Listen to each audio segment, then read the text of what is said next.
Fit Body Boot Camp and the Cheyenne Walking Club, and I want to talk to you a little bit about expecting perfection from yourself, especially when you're human. I've found that the times when I expect myself to be perfect, I tend to do the worst.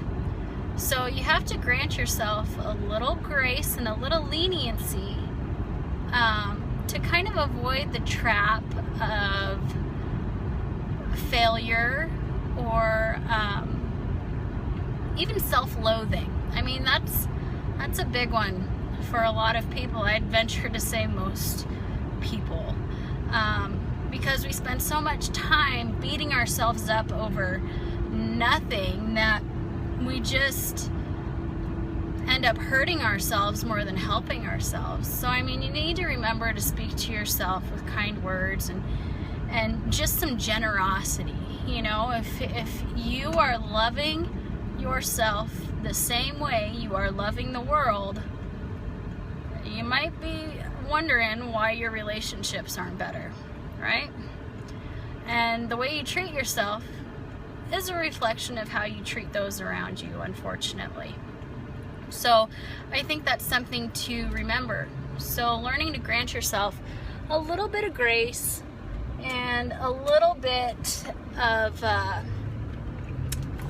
forgiveness when you do make a mistake or you do fall off the wagon, or maybe you have, you know, a dessert one night that wasn't planned.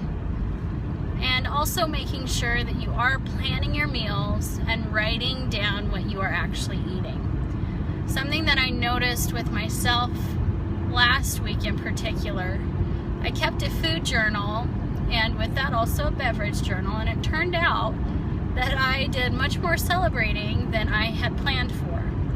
And when I got home Sunday evening, I found myself wondering why I didn't feel so great. And so I looked back at my food journal where I had written down everything I ate and everything I drank, and I realized the error of my ways. It's very, very easy to convince ourselves that we're doing everything right, especially when we don't have documentation. So make sure you're writing stuff down, and if you don't get it perfect, it's okay. Release yourself of that guilt and just keep moving forward, one step at a time, one day at a time, 1 minute at a time. You know, it's not easy, because if it were, our nation would not be in the state that it is in. Not just our local community, but our nation is in. It's in pretty rough shape health-wise, and it's hard. But I also have to remember, and I remind you, that life is hard. It's hard whether you're fit. It's hard whether you're fat. It's hard. It's hard to constantly be preparing food and constantly have healthy nibbles on hand. But it's harder on your health, and your relationships, and your overall life experience if you don't have the quality of health and the quality of life that you so desire. So I just hope you find some hope in that and just keep trucking. I believe in you guys. Have a great day.